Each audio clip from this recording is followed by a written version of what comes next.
Good morning friends. स्वागत आहे तुमचं आजच्या प्री मार्केट रिपोर्टमध्ये. तर मग चला जाणून घेऊयात की काय होऊ शकतं आजच्या मार्केटमध्ये. मित्रांनो, त्याआधी जाणून घेऊयात की काल US मार्केटमध्ये काय झालं. US मार्केट हे काल ग्रीनमध्ये क्लोज आहे. चांगल्यापैकी त्याच्यामध्ये एक स्पाईक आपल्याला पाहायला मिळालेला आहे आणि त्याच्यामध्ये मग ॲपल असेल, त्यानंतर गुगल असेल, तर यांनी चांगलं एक कॉन्ट्रीब्युशन त्याच्यामध्ये केलेलं आहे. टेस्लासुद्धा आहे. आता जर आपण ओव्हरऑल एशियन मार्केट जर पाहिले, युरोपियन मार्केट जर पाहिले, तर ॲज युजल मिक्स आहेत. काही ग्रीनमध्ये क्लोज आहेत, काही रेडमध्ये क्लोज आहेत. म्हणजे असा ग्लोबल जो काही क्यू आहे तर तो काही बॅड आजच्या दिवसासाठी नाही आहे, परंतु आज लोकली मात्र बरंच काही होऊ शकतं. त्याच्यामागचं कारण असं आहे, सगळ्यात पहिली गोष्ट म्हणजे टाटा स्टील. तर टाटा स्टीलमध्ये जी काही नवीन जी काही बॉन्ड्स उभे करायचे आहेत, म्हणजेच आपण त्याला म्हणू शकतो फंडिंग उभं करायचं आहे, तर त्याच्यासाठीची आज स्पेशली मीटिंग आहे. मग त्यामध्ये नक्की काय घडतंय ते पाहणं जास्त इम्पॉर्टंट आहे. आणि काल त्याचा इम्पॅक्ट तुम्ही टाटा स्टीलच्या स्टॉकवरती पाहिलेलाच आहे. एका दिवसामध्ये 5-5.5% तो वरती गेलेला आहे. आता दुसरी गोष्ट ती म्हणजे पुन्हा टाटा TCS. मित्रांनो, टाटांना सेमीकंडक्टरचा प्लांट सेटअप करायचा आहे, त्यासाठी ते TCS मधले साधारण 2.5 कोटी शेअर्स विकत आहेत आणि त्याची ब्लॉक डील आज होणार आहे. आणि काल त्यामुळेच टाटाचा स्टॉक पडलेला आहे TCSचा. परंतु स्टॉक पडण्यामागं कारण काय? कारण स्टॉक हायर ट्रेड करत होता 4,200च्या आसपास आणि TCSचे शेअर्स टाटा सन्स जे आहे तर ते विकणार आहेत 4,000च्या लेवलला.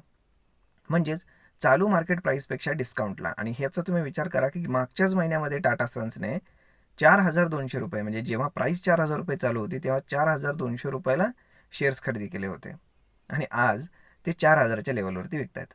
परंतु हा बॅड न्यूज नाही आहे, तर ही गुड न्यूज आहे. परंतु ॲक्च्युली स्टॉक हायर ट्रेड करत होता आणि डिस्काउंटमध्ये स्टॉक विकला जातोय, त्यामुळे साहजिकच आहे तो प्रीमियम मॅच होण्यासाठी स्टॉक खाली येणार. आणि त्यामुळेच काल आपल्याला TCSमधनं TCS थ्रू आपल्याला मार्केटमध्ये प्रेशर पाहायला मिळालं, सेलिंग प्रेशर. आता जर बँकिंग आपण जर पाहिलं तर बँकिंग ॲज युजल डाऊनच आहे.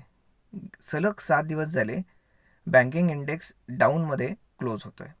बॅड न्यूज आहे सगळी. परंतु आता पाहावं लागेल की आज काय होतंय, कारण एक बाउन्स बॅक तर आपण काय म्हणतो पेंडिंग आहे, पण तो येतो कधी ते पाहणं जास्त इम्पॉर्टंट आहे. आता जर आपण निफ्टीकडे जर पाहिलं तर निफ्टीमध्ये 21,920 ते 21,940 हा जो झोन आहे तर हा अगदी इम्पॉर्टंट आहे. या दरम्यान गेले 4 दिवसामध्ये 4 वेळा मार्केट बाउन्स झाले. परंतु आता लक्षात ठेवा, हा स्ट्रॉंग सपोर्ट वीक होऊ शकतो जर अजून एकदा मार्केट त्या लेवलवरती आलं तर. म्हणजे इथनं मार्केटला आयदर सस्टेन करावं लागेल किंवा मग मार्केटला इथनं चांगल्यापैकी वरती जावं लागेल. आता आज गिफ्ट निफ्टी असं इंडिकेट करत आहे की मार्केट साधारण 60 ते 70 पॉईंट गॅप डाऊन ओपन होत आहे. परंतु मग असं का? तर याच्या मागे सुद्धा आहे TCS. परंतु आता TCSमध्ये असं ॲझ्युम केलं जात आहे की जसं ITCमध्ये घडलं की ब्लॉक डील झाल्यानंतर मार्केट सडनली शूटअप झालं, म्हणजेच त्यांचा स्टॉक, तसंच TCSमध्ये होऊ शकतं असं मानलं जाते. परंतु तसं होईलच याची काही गॅरंटी नाही, हे लक्षात ठेवा.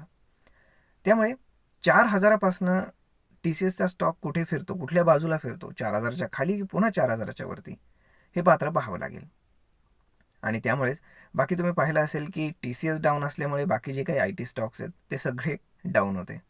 त्यामुळे आता सगळी मदार जी डिपेंड आहे ती आहे TCS आणि बँकिंगमध्ये HDFC बँक या दोघांवरच. हे दोघं आज कसे परफॉर्म करतायत त्याच्यावर डिपेंड आहे की मार्केट आज कुठल्या बाजूला जाऊ शकतं. तर मग मित्रांनो, आय होप तुम्हाला ही माहिती नक्कीच ट्रेडिंग करण्यासाठी, इन्व्हेस्टमेंट करण्यासाठी उपयोगी पडत असेल. जर उपयोगी पडत असेल तर तुम्ही तसं आम्हाला कमेंट करून सांगायला अजिबात विसरू नका. आणि अजून कोणत्या बातम्या, कोणती न्यूज तुम्हाला हवी असेल स्पेशली, तर ते देखील तुम्ही आम्हाला सांगत जा. आम्ही त्याच्यावरती देखील ॲनालिसिस करून तुमच्यासमोर मांडण्याचा प्रयत्न करत जाऊ. तर मग भेटूयात पुढच्या एका नवीन व्हिडिओमध्ये. तोपर्यंत धन्यवाद.